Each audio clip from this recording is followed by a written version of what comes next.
एक असं वन जिथे शेकडो वर्ष कोणताही मनुष्य गेला नाही आणि त्या गूढ कर्दळीच्या वनातून एक दिव्य पुरुष प्रकट झाले, ज्यांना आज आपण स्वामी समर्थ म्हणून ओळखतो. पण प्रश्न असा आहे, ते अचानक प्रकट झाले की शेकडो वर्षांची तपश्चर्या पूर्ण करून बाहेर आले? दत्त संप्रदायानुसार श्री स्वामी समर्थ हे श्री दत्तगुरूंचे अयोनिज अवतार आहेत. श्री नृसिंह सरस्वती हे गाणगापुरातून अदृश्य होऊन कर्दळी वनात गेले. तिथे जवळपास त्यांनी 300 वर्ष कठोर तपश्चर्या केली.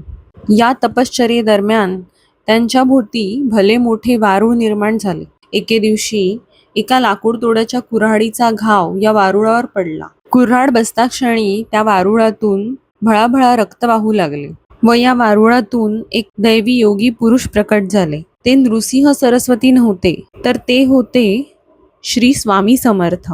कर्दळी वनातून बाहेर पडून स्वामींनी भारतभर भ्रमण केले. काशी, गंगातट, गिरनार, रामेश्वर, हिमालय, जिथे जिथे ते गेले तिथे शिष्य, भक्त आणि अनुयायांचा समुदाय तयार झाला.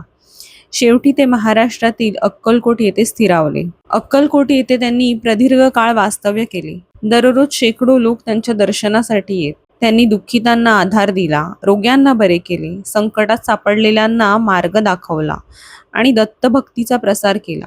लोक त्यांना अक्कलकोट स्वामी म्हणून ओळखू लागले. त्यांचं प्रसिद्ध वचन आजही भक्तांच्या मनात जिवंत आहे. भिवू नकोस, मी तुझ्या पाठीशी आहे. आजही अक्कलकोटमध्ये त्यांची समाधी भक्तांना आश्रय देते.